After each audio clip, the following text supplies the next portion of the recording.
lanjut. Sampun, lanjut. Singe Paduka Betara ama bermaksud untuk memohon modal, nista sekali ama berjudi selalu kalah setiap hari. Saat itu Betara Basuke mengambil emas bagaikan sebutir kelapa besarnya. Diberikan kepada Ide Bang Mane Angkaran seraya bersabda, "Ambillah emas ini, segera Ananda pulang, pome-pome." Lalu diambil emas itu disertai sembah bakti sekaligus memohon pamit ke hadapan Ide Betara Nagaraja. Singkat cerita, tibalah Ide Bang Mane Angkaran kembali di rumah di Griya Dehe. Menyimpan gente saja, lalu beliau pergi lagi untuk bermain judi. Atas kehendak Yang Widi tidak sampai 1 bulan habis juga modalnya. Itu sebabnya kembali beliau mengelana, berhutang, di perjudian tidak dapat, meminjam tidak diberi. Karena itu lalu beliau mengambil lagi genta milik ayandanya seraya mencari salinya susu lembu dan menyungkit pedang yang bernama Ki Gepang, lalu segera menuju Tolangkir. Setibanya di Tolangkir lalu beliau seperti yang dilakukan sebelumnya mengeningkan cipta, memuja dewa, serta membunyikan gentanya.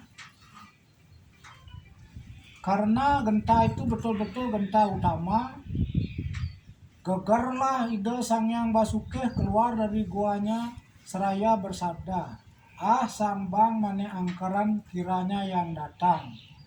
Datang lagi Ananda membawa susu. Apa lagi permintaanmu? Katakan, semaumu akan kuberikan." Karena kewibawaan Ide Betara Basuke demikian mempesona dan menggetarkan perasaan, menjadi tak enak perasaan Ide Sang Bang, lalu mengatakan tidak memohon apa-apa.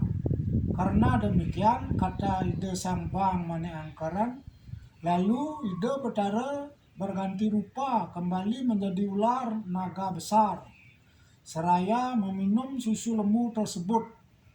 Setelah menyantap susu lembu itu, Ide Betara kembali ke gua karena beliau berbadan panjang.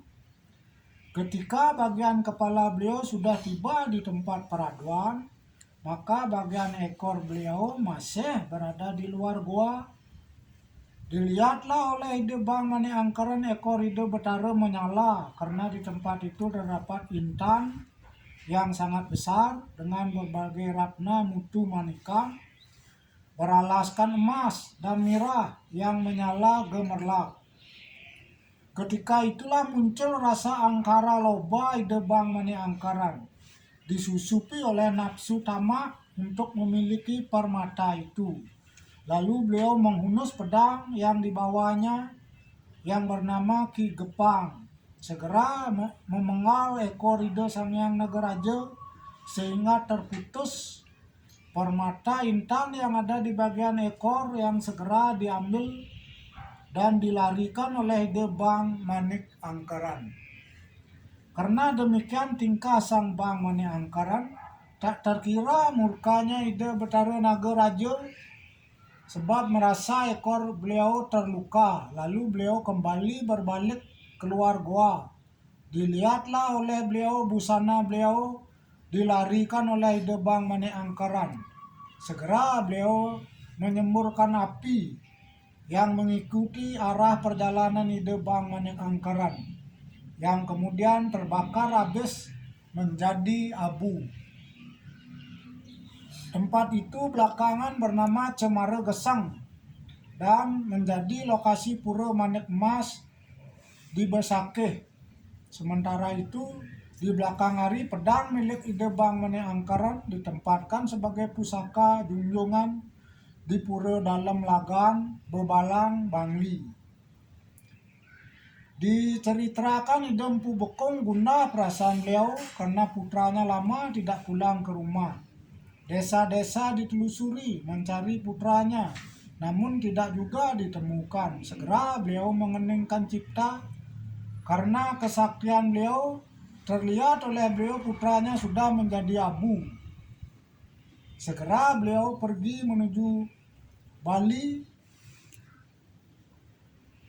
toh langkir Besakeh yang ditujunya, berkehendak mengikuti perjalanan putranya.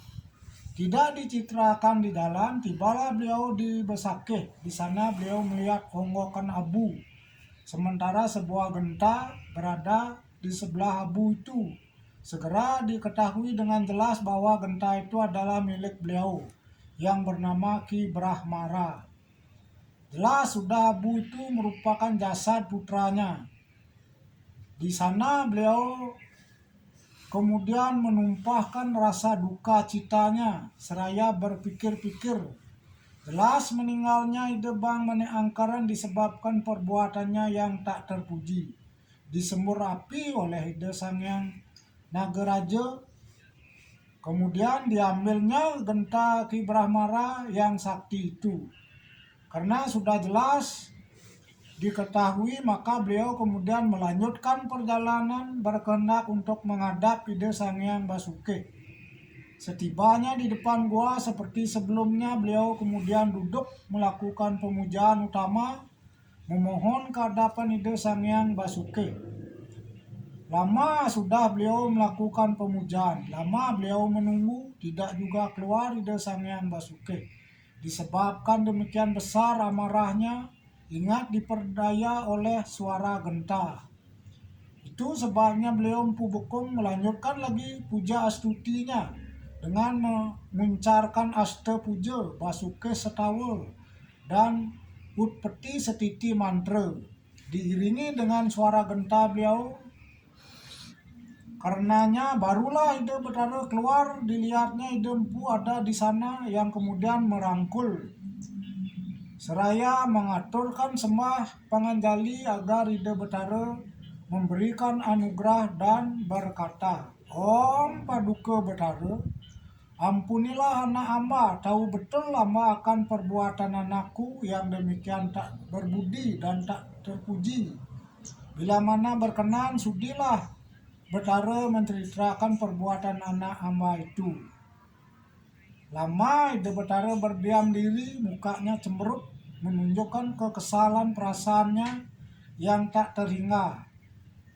Namun karena Ide Sang Empu sudah memohon maaf dengan tulus dan suci, maka Ide Betara berkata perlahan, menceritakan segala perbuatan yang dilakukan oleh Ide Bang Manik Angkaran, yang mengatakan diutus oleh Sang Empu untuk mengaturkan susu lembu, sampai akhirnya dihanguskan menjadi abu oleh beliau.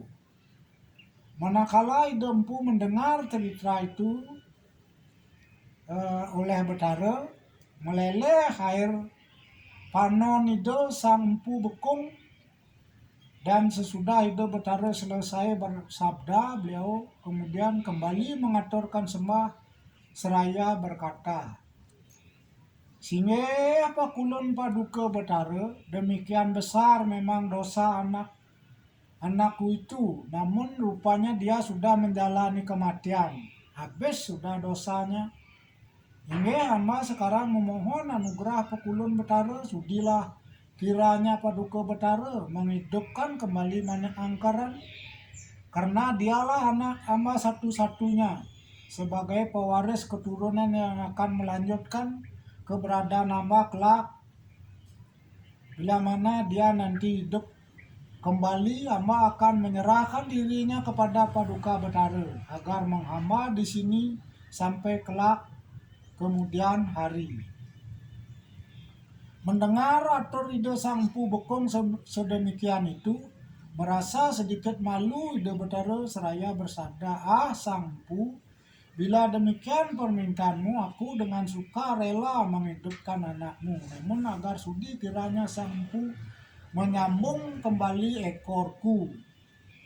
Lalu menyembah Empu Bekung, "Singgih Paduka Sang Hyang, bila demikian keinginan Paduka, hamba bersedia untuk menyambung kembali ekor Paduka Betara. Namun sebelumnya maafkanlah hamba berani beratur sembah Bila mana Paduka Betara berkenan, permata intan yang sebelumnya berada di ekor Paduka Betara sebaiknya ditempatkan saja di bagian mahkota Paduka Betara, karena akan nampak sangat mau tamu, dan pula mereka yang jahat tidak akan tergoda untuk ingin memilikinya.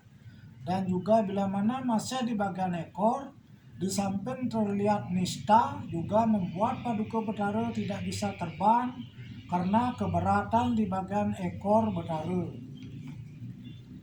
Demikian sukacita perasaan Ida Sang Hyang Nagaraja tatkala mendengar atur Ida Empu Bekung. Setelah usai bertemu rasa, lalu Sang Empu melaksanakan yoga semadi, mengaturkan puja mantra, menyatukan batin beliau memuja Ida Begawan Wiswakarma sebagai dewanya Sangging dan Undagi, pekerja khusus bangunan tradisional di sorga.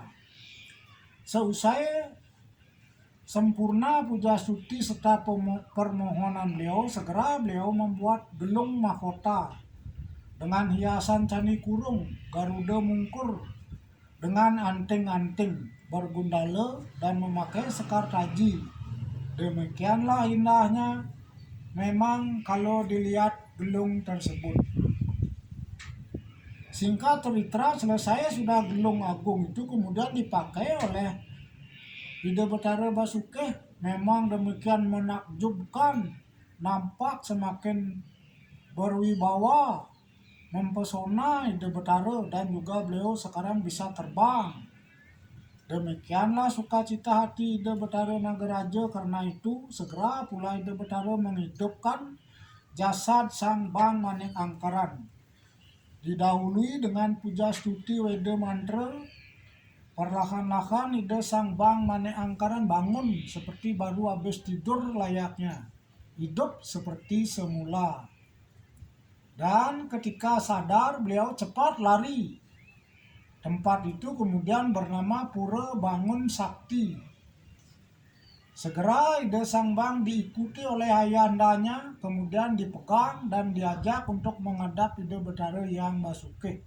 Sesuai perjanjian, maka Ida Sang Bang Manik Angkaran diaturkan kepada Ida Betara Basuki untuk mengabdi di Besakih sampai kelak di kemudian hari. Demikian sukacitanya beliau berdua karena semuanya sudah berhasil disebabkan kesaktian beliau masing-masing. Ida Sang Nagaraja sudah menghidupkan kembali Ida Sang Bang Manik Angkaran. Juga Ida Empu Bekung demikian saktinya bisa menyambung kembali ekor Ida Betara Nagaraja. Ida Empu Bekung kemudian mengaturkan ngaturan terima kasih kepada Ida Sang Hyang Basuki. Ida Sang Hyang Basuki kemudian bersabda, "Doh Empu Bekung, memang demikian saktinya Anda ini. Pantas Anda bergelar Sidi Mantra. Demikian sakti dan makbulnya japa mantra Anda.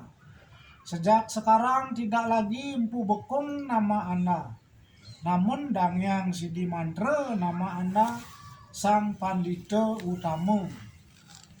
Silakan pulanglah sahabat karibku, semoga dirgahayu panjang usia Anda." Lalu Ida Sang Hyang Nagaraja terbang menuju sorga loka. Sejak saat itu Ida Empu Bekung bergelar Dangyang Sidi Mantra. Sebelum itu Dangyang Sidi Mantra kembali ke Griya Daha, tidak lupa beliau memberikan petuah kepada putranya Ida Sang Bang Manik Angkaran. "Udah Mas Duta permata hati ayanda, engkau anakku Manik Angkaran. Ananda akan ayah tinggal sekarang ini sebab ayanda akan kembali ke Jawa, ke Daha. Idewa akan ayanda haturkan kepada Ida Sang Hyang Basuki sesuai dengan janji ayah kepada Ida Betara. Mungkin Ananda belum jelas tahu perihal keberadaan Ananda sendiri yang sebelumnya dihanguskan oleh Ida Betara sampai habis menjadi abu. Disebabkan karena marah beliau tak terhingga, perilaku Ananda sungguh tak terpuji, memengal ekor Ida Betara. Lalu ayahandamu ini memohon kepada Ida Betara agar beliau dengan senang hati menghidupkan kembali Ananda dengan janji Kalau Ananda bisa hidup kembali, Ananda akan ayah aturkan kepada Ide Betara Basuke untuk mengabdi di sini di Besakeh. Selain itu, kalau Ananda kembali ke Jawa, jelas perilaku Ananda akan kembali seperti yang sudah-sudah. Sebab lingkungan Ananda di sana sudah demikian rupa. Diamlah dan tinggallah Ananda di sini. Ayahanda akan kembali ke Jawa. Jangan Ananda salah terima dan salah paham. Sebab sebenarnya perihal perasaan Ayahanda dan kasih sayang Ayahanda kepada Ananda tidak pernah kurang sejak dahulu sampai kapanpun. Ada petua Ayahanda ini yang sangat penting agar diteruskan di kemudian hari. Dharma bakti Ananda ke hadapan Ide Betara di sini di Tolangkir, di Besakeh. Jangan sampai menurun, sebab kalau demikian menjadi ingkar Ayahanda dengan janji Ayahanda, sangat nista disebut orang. Kemudian ada lagi nasihat Ayahanda, sebab Ananda sudah pernah terlina atau wafat menjadi abu, kemudian dihidupkan lagi, disucikan menjadi hidup kembali, hidup untuk kedua kalinya, berdui jati namanya. Sekarang Ananda berwenang menjadi pendeta, agar Ananda senantiasa menyelenggarakan, mengatur dan memimpin penyelenggaraan segenap upakara dan upacara di Besakeh. Juga agar Ananda mengatur semua masyarakat umat di seluruh Bali agar semakin meningkat bakti dan serada imannya kepada Ide Betara serta kepada Setana Ide Betara semuanya. Ide Sang Bang Mane Angkaran mengiyakan semua yang disampaikan oleh ayahandanya. Di samping petuah tersebut, Ide Sang Bang juga diberikan pengetahuan suci yang memberikan wewenang Ide Sang Bang untuk mengucapkan Weda mantra. Menyelesaikan upacara di samping diberikan pengetahuan kerohanian dan kebatinan yang tinggi. Seusai Ide Sang Bang Manik Angkaran mendapat pengetahuan suci dan kerohanian, beliau ditinggal oleh ayahandanya yang kemudian melakukan perjalanan pulang kembali ke Jawa. Ya, sampai di sini saya bacakan sejarah Bapak dan yang Bang Mane Angkaran yang merupakan jilid kedua. Untuk jilid selanjutnya akan dilanjutkan nanti. Saya Sinep untuk Prama Santi. Om Santi Santi Santi Om.